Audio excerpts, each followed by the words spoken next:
Salut à toutes et à tous, bienvenue dans cette nouvelle vidéo présentation et test d'outillage. Aujourd'hui, on continue la découverte des nouveaux outils de chez Ainel et on va parler d'une scie sabre sur batterie. Il s'agit du modèle TE-AP 1828 LI-BL de chez Ainel. Avant de procéder à la découverte et au test de la scie sabre, on va procéder à un tirage au sort. Vous le savez maintenant, hein, une fois par mois en collaboration avec Ainel, on vous fait gagner un outil. L'outil en question aujourd'hui est cette visseuse, c'est celle que j'ai présentée le mois dernier. Donc bien sûr, vous aurez aussi l'opportunité de gagner cette scie sabre en tirage au sort le mois prochain lors de la prochaine vidéo présentation et test en collaboration avec Ainel. Par contre, regardez bien la vidéo dans son entièreté, hein, il y a toujours des petites subtilités pour que votre participation soit valide. Bref, pour l'heure, on se retrouve sur le PC et on procède à 2 tirages au sort. Il faut savoir que le premier tiré au sort sera le gagnant principal, mais si celui-ci ne se manifeste pas dans les 48 heures suivant cette vidéo, l'outil sera donné au second gagnant. Nous voici donc sur le PC pour procéder au tirage au sort. Donc pour ça, je vais venir récupérer le lien de la vidéo de présentation de la visseuse et on va le coller dans un générateur, hein. Donc celui-ci va venir sélectionner des commentaires au hasard parmi ceux sous la vidéo. Donc on vérifie bien les commentaires en double, hein, pour qu'il n'y ait qu'une participation par personne. Et le premier gagnant est Guillaume Gesselin qui nous dit « Salut Sylvain, très belle petite bécane et grande performance ». Donc il y a bien le mot performance et super présentation comme d'hab. Merci à toi Guillaume et bravo. Et si tu ne te manifestes pas, ce sera Angel54 qui gagnera, qui nous dit « Salut Sylvain, merci pour la présentation de cette visseuse Ainel, petite mais performante, enfin performance ». Donc il y a bien le mot performance. Si le premier gagnant ne se manifeste pas, c'est Angel qui gagnera le lot. Bravo aux 2 personnes sélectionnées. Par contre, j'insiste vraiment sur le fait qu'il faut vous manifester dans les 48 heures, hein, c'est très important. Pour ça, vous pouvez simplement vous manifester dans les commentaires de cette vidéo ou aller directement sur mon compte Instagram, hein, vous m'envoyez un petit message privé, le lien de mon compte est dans la description. Pour les autres, ne vous inquiétez pas, vous allez avoir droit à un petit rattrapage, hein, vous pourrez gagner cet outil, je vous explique tout ça durant cette vidéo. Comme d'habitude, cette vidéo va être composée de 3 parties. La première partie va concerner la découverte de la machine, on aura une deuxième partie qui elle concernera les caractéristiques techniques et on terminera avec la troisième qui consistera à la tester. Je crois que tout est dit, on va donc pouvoir passer tout de suite à la première partie de cette vidéo, la découverte de la machine.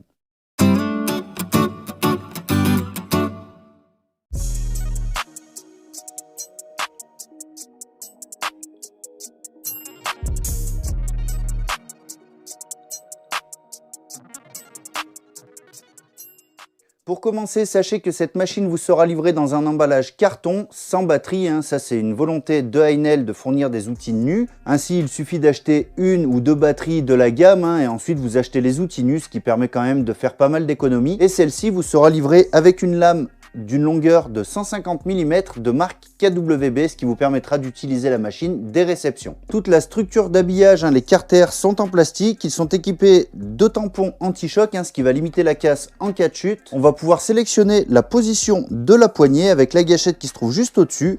On va pouvoir la mettre à la verticale ou à l'horizontale, ça c'est plutôt un bon point. La poignée est d'ailleurs équipée du même système anti-vibration que l'on retrouve sur les perforateurs de la gamme Aeroco, hein. Ça, si vous n'avez pas vu la vidéo que j'ai faite sur ces perforateurs, je vous la mets en fiche juste ici. Comme toutes les nouveautés de la marque, hein, les machines sont équipées du système Soft Grip, hein, ce qui permet une prise en main plutôt agréable. Toutefois, il faut noter que la partie avant de la machine, là où on vient placer notre seconde main, est assez imposante, hein, donc ça peut être un souci si vous avez des petites mains. Pour ma part, je vous cache pas que c'est pas vraiment un problème. C'est d'ailleurs ici que l'on va retrouver le système de verrouillage du sabot métallique, hein. Celui-ci peut se régler sur 3 positions.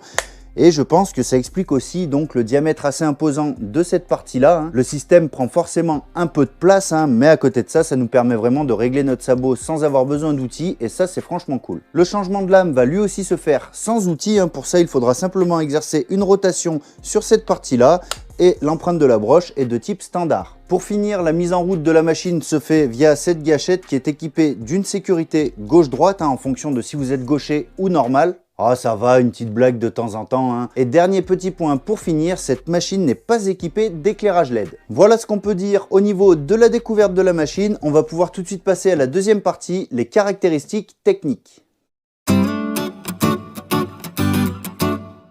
Alors concernant les caractéristiques techniques, on est donc sur un moteur brushless, ça devient monnaie courante maintenant sur les outils. La machine va être compatible avec tous les outils de la gamme Power Exchange. Concernant la course de la lame, donc son mouvement d'avant en arrière, il est de 28 mm. On a une vitesse variable de 0 à 2500 coups par minute et la profondeur de coupe maximum préconisée par le constructeur est de 200 mm pour le bois et de 12 mm pour le métal. Bien sûr, pour le métal, quand on parle de 12 mm, c'est l'épaisseur de la matière totale. Si vous avez un tube qui fait 5 mm d'épaisseur mais qui fait 100 par 100 mm, vous pourrez très bien le couper avec cette machine. Toutefois, il faudra bien faire attention à la lame utilisée. Je vais vous prendre cet exemple. Si j'ai un tube comme celui-ci mais que ma lame ne traverse pas complètement la matière, il y a un risque que celle-ci vienne buter dans une des parties du tube et vous pourrez vous faire éjecter. Donc voilà, assurez-vous vraiment d'avoir une lame qui dépasse la totalité de votre section à couper. Le poids est d'environ 2 kg. Bien sûr, celui-ci va varier en fonction de la capacité de la batterie que l'on va utiliser. Et au niveau des dimensions, on aura une longueur de 45 cm environ avec le sabot poussé au maximum. Au niveau de la hauteur sans batterie, on sera à 18 cm pour une épaisseur totale de 9 cm. Comme je vous l'expliquais en début de vidéo, il va vous être possible de gagner cette machine. Donc pour ça, ça va bien entendu se passer dans les commentaires de cette vidéo. Vous mettez un petit pouce bleu, assurez-vous d'être abonné et votre commentaire devra inclure le mot sabre. Je pense avoir fait globalement le tour de ce que l'on pouvait dire au niveau des caractéristiques techniques. Si j'ai omis quelque chose, n'hésitez pas à aller dans la description de la vidéo. Vous retrouverez le lien de la machine qui vous permettra de retrouver toutes les caractéristiques en un clic. En ce qui nous concerne, on va passer tout de suite à la troisième partie avec les tests de la machine. Alors au niveau des tests, ça va être assez simple. On va procéder à différentes coupes dans cette section. On va faire une coupe transversale, une coupe dans le sens du fil du bois. On va voir comment la machine se comporte. Ensuite, on procédera à une coupe en plein panneau avec ce morceau de contreplaqué. Donc on attaquera la matière directement comme ça au centre pour voir comment ça se comporte là aussi. Et on terminera avec des coupes dans du métal. Pour ça, je m'équiperai d'une lame adaptée et on testera ça du coup sur ce morceau là. Donc on verra aussi là comment ça se comporte. Bien sûr, le choix des lames va être aussi important. Si vous prenez des lames de mauvaise qualité, vous aurez des coupes de mauvaise qualité, en sachant toutefois qu'on n'est quand même pas sur un outil de finition, on est plutôt sur un outil de démolition. Et bien sûr, dernière chose très importante, lorsque vous utilisez un outil de ce type ou tout autre outil, munissez-vous d'un masque respiratoire et d'un casque de protection auditive. Vous pouvez aussi mettre des lunettes de sécurité pour vous protéger de toute projection éventuelle. Du coup, je m'équipe et on passe au test. Alors pour ce premier test, on va procéder une coupe transversale dans un bout de bastin de 60 par 175 mm. Alors bien qu'on ne soit pas sur une machine qui va demander énormément de précision, on va tracer un trait d'équerre et on va essayer de le suivre au mieux. On va voir un peu comment ça se comporte. Du coup, voilà qui est fait. Je vais brider ma pièce, je m'équipe et on passe à la coupe.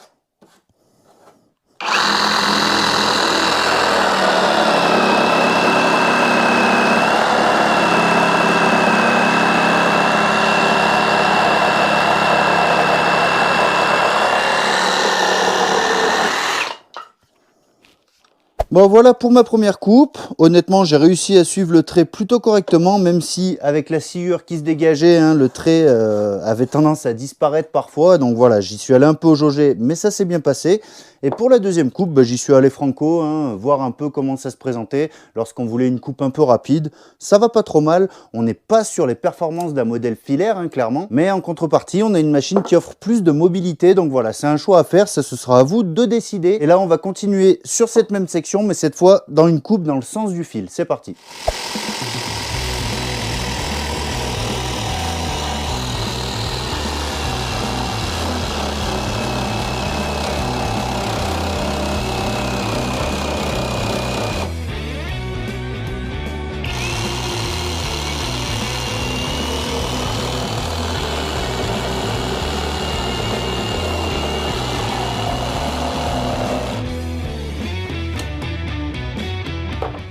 Bon écoutez, ça fait le job, hein.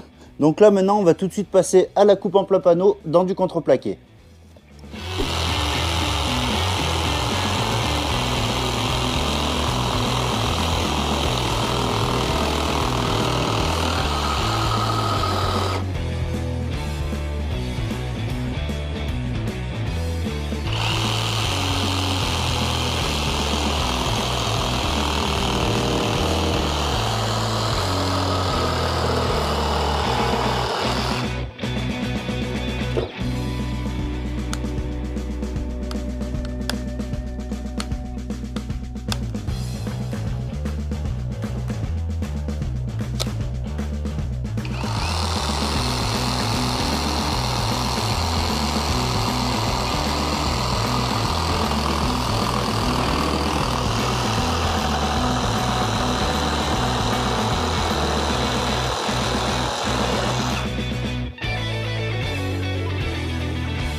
Bon, ici, ce qu'il était intéressant de remarquer, c'est la qualité de pénétration en fonction de la position du sabot, hein. Donc, comme on a pu le voir, avec le sabot reculé à fond, on a la lame qui a tendance à plus vibrer, on a une attaque qui est moins précise, alors qu'une fois que le sabot est quand même réglé de manière logique, on arrive à un résultat qui est quand même bien plus propre, même si, encore une fois, on reste sur un outil de démolition, hein. On n'est pas sur un outil de précision, mais voilà, on peut procéder à ce genre de coupe avec cet outil-là, il n'y a pas de souci. Pour la suite, je vais aller chercher une lame pour le métal, on équipe la machine et on teste dans le tube rectangle.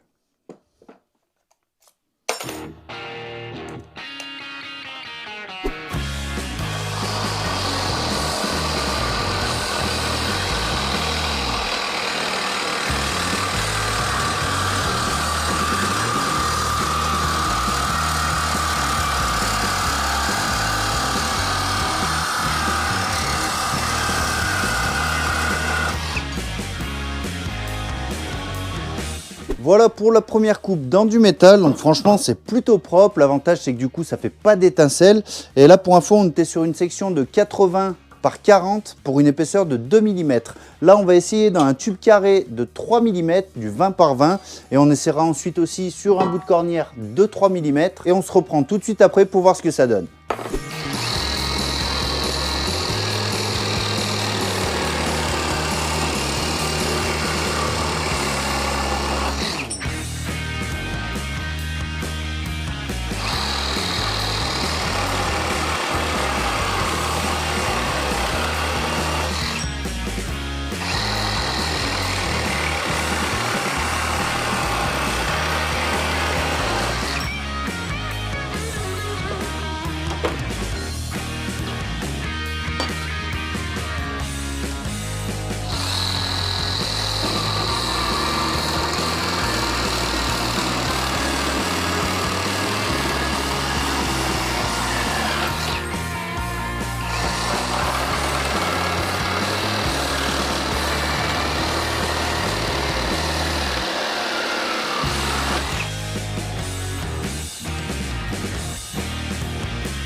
Bon, encore une fois, les coupes sont franchement nickel, il n'y a pas de bavure, ça fait vraiment du bon boulot. Maintenant, ce qu'on va faire, c'est que j'ai trouvé dans mon petit stock une tige filetée de 14 mm. Alors attention, hein, je vous rappelle que le constructeur préconise 12 mm d'épaisseur maximum pour cet outil. Ici, je me permets de monter jusqu'à 14 mm dans le sens où déjà, c'est pour le test. J'ai ça en ma possession. Et la tige filetée, c'est pas non plus un alliage qui est très dur. Donc voilà, je pense que ça devrait faire l'affaire. Donc on essaye là-dessus, c'est parti.